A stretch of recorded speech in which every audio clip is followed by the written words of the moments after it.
मैं ज्योतिर्विद डॉक्टर गजेंद्राचार्य, प्रकाशक विशाल ज्योतिष कार्यालय 2033/3 बोधगया मठ, बैजनाथा कमच्छा, वाराणसी से यूट्यूब चैनल के माध्यम से आज अपने सभी सब्सक्राइबर लोग के लिए तथा संपूर्ण देशवासियों को विशेष ज्योतिष ज्ञानार्थ हेतु अपनी 25 रचनाओं में यह स्वर्णिम रचना बृहद ज्योतिष रहस्य है, जो कि 5151 पृष्ठों में शुद्ध हिंदी भाषा में 5 खंडों में विभक्त है।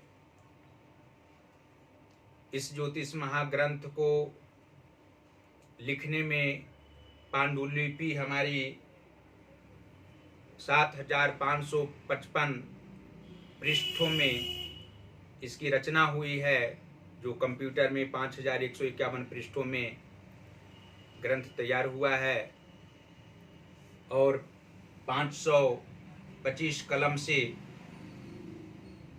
इसकी रचना हुई है।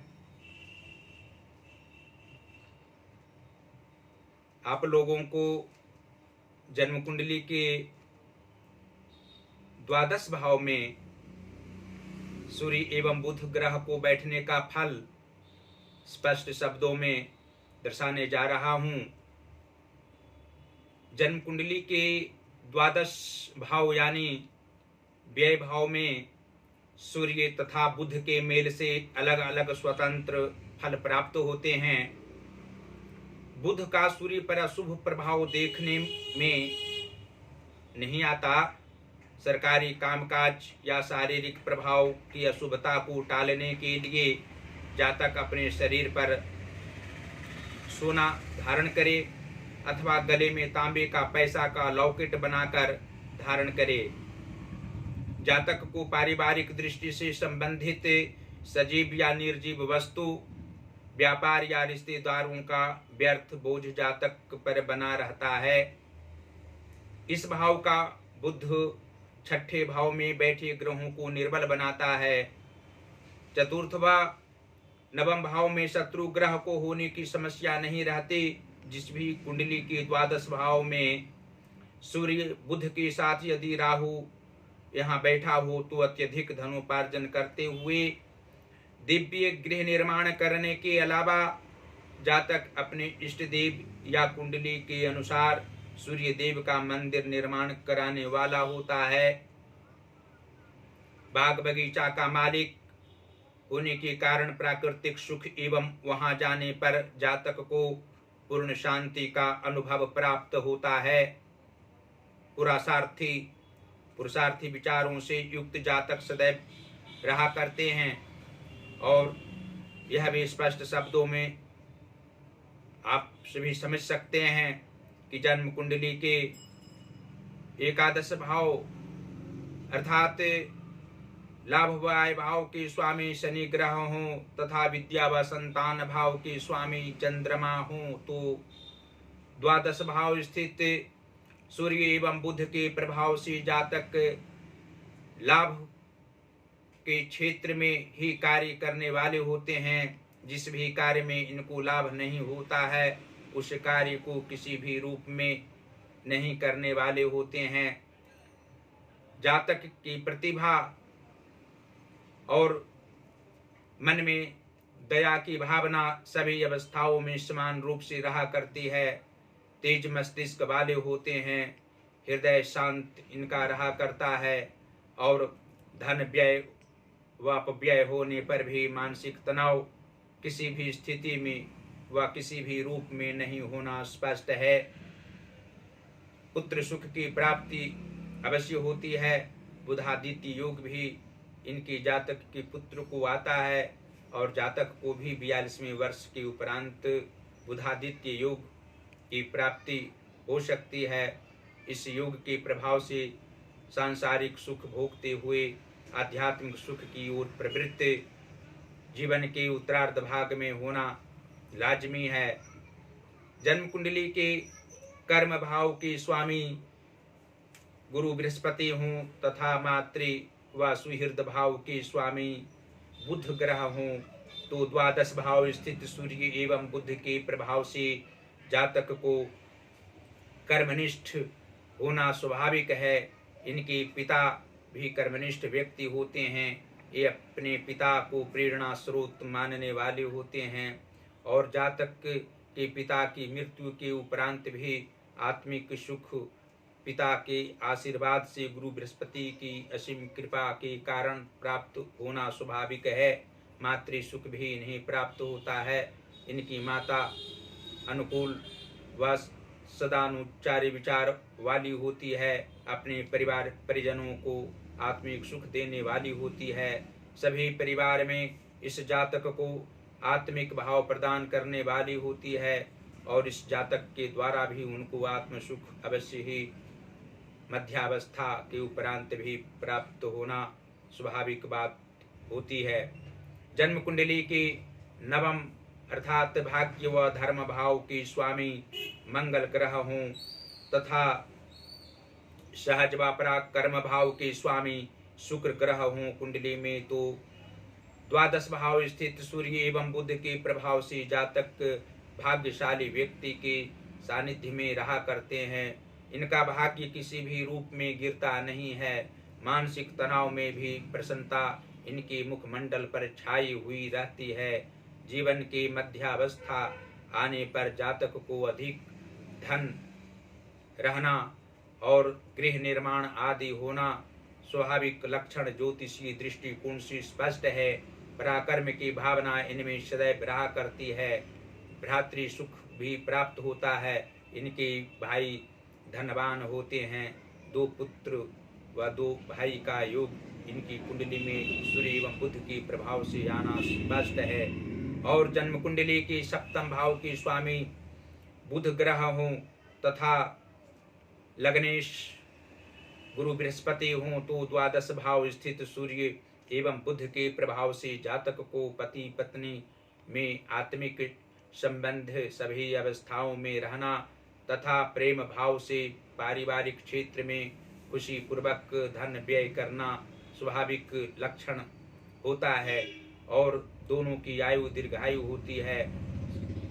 सूर्य के कारण एवं बुध के कारण भी जातक की पत्नी की मृत्यु पहले होती है और स्त्री निश्चित रूप से सधवा होकर मृत्यु को प्राप्त करती है।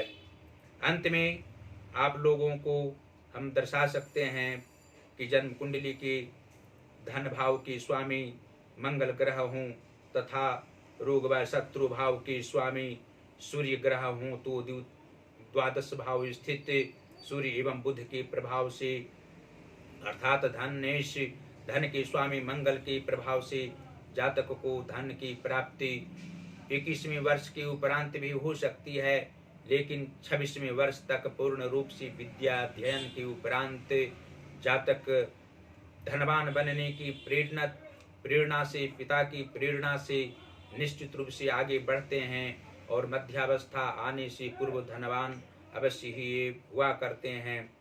साथ ही मित्र से इनको लाभ प्राप्त होता है। इनके ज़्यादा मित्र नहीं होते हैं, 1 से 2 मित्र इनको मिल सकते हैं जो जीवनों पर्यंत साथ देने वाले होते हैं। और आयु के स्वामी आयु भाव के स्वामी शुक्र ग्रह हों तथा व्यय भाव के स्वामी शनि ग्रह हों तथा सूर्य एवं बुध यहाँ पर विद्यमान हों अर्थात द्वादश भाव में विराजमान हों तो जातक निश्चित रूप से अपव्यय नहीं होता है। किसी भी काल में धन का अपव्यय नहीं करने वाले ये होते हैं और निश्चित रूप से अभिमान इनके अंदर स्पर्श नहीं कर सकता है। स्वाभिमानी व्यक्ति होना लाजमी है। और जन्म कुंडली के नीच भावों में यदि शुभ ग्रह मार्गी ग्रह बैठे हों तथा उच्च भावों में पाप ग्रह विराजमान बैठे रहें तो उससे जातक को मानसिक तनाव आर्थिक परेशानी कभी कभी उत्पन्न हो सकती है, शारीरिक कष्ट भी रह सकता है। उसके लिए भगवान शिव की आराधना जातक को अवश्य ही करनी चाहिए। भगवान गणेश की आराधना भी साथ साथ भगवान शिव के साथ साथ भगवान गणेश की आराधना करने से मानसिक सुख किसी भी काल में पारिवारिक क्षेत्र हो या सामाजिक क्षेत्र, सभी स्थानों पर प्रसन्नता प्राप्त होगी। और साथ ही हनुमान जी की आराधना शनिवार एवं मंगलवार को करने से आत्म सुख पारिवारिक क्षेत्र में प्राप्त होना लाजमी है। अंत में फिर इस ज्योतिष महाग्रंथ को मंगवाने के लिए आप लोगों को अवश्य कहेंगे। इसको मंगवाने से आप लोगों को ज्योतिष का बृहद ज्ञान प्राप्त होगा।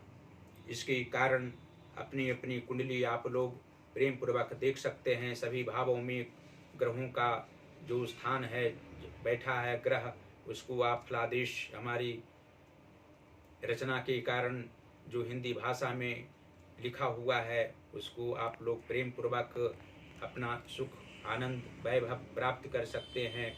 और आप लोगों से सब्सक्राइबर लोग को तथा जितने भी लेखकगण हैं, कविगण हैं, हिंदी भाषा में यहाँ से पुस्तक प्रकाशित करा सकते हैं, संस्कृत भाषा में पुस्तक प्रकाशित करा सकते हैं और अंग्रेजी इंग्लिश भाषा में भी यहाँ से प्रकाशित पुस्तक करा सकते हैं। अंत में फिर आप लोगों को लोगों से आग्रह करेंगे कि हमारी वीडियो को अवश्य ही लाइक करें और हमसे सीधा संपर्क आप लोग कर सकते हैं पुस्तक प्रकाशित कराने के लिए या पुस्तक खरीदने के लिए। पहला नंबर हमारा है जो व्हाट्सएप नंबर है 94512287 और 47। दूसरा नंबर है जो जियो का नंबर है और हमारा पेटीएम नंबर हमारा भी है 88 40 76 17 और 92। गूगल पर भी हमारी रचनाओं को पढ़ सकते हैं। विशेष रूप से बृहद ज्योतिष रहस्य को ऑनलाइन आप लोग देख सकते हैं। प्रकाशक विशाल ज्योतिष कार्यालय हमारा वेबसाइट है और फेसबुक पर भी आप लोग हमारी सभी वीडियो को देख सकते हैं। गजेंद्राचार्य ज्योतिर्विद हमारा आईडी है और हमारी वीडियो को आप लोग अवश्य ही लाइक करें। जो हमारा ज्योतिष महाज्ञान चैनल है उसको सब्सक्राइब करें, घंटे का बटन भी अवश्य दबाएं और शेयर कराना कदापि आप लोग न भूलें। देवादिदेव महादेव भगवान श्री काशी विश्वनाथ जी की असीम कृपा आप लोगों पर निरंतर बरसती रहे। आप लोग सदैव स्वस्थ रहें, प्रसन्न रहें, अपने परिवारगण के साथ निरंतर सुखमय जीवन व्यतीत करते रहें। यही हमारी शुभकामना सदैव साथ रहेगी, रहा करेगी। धन्यवाद।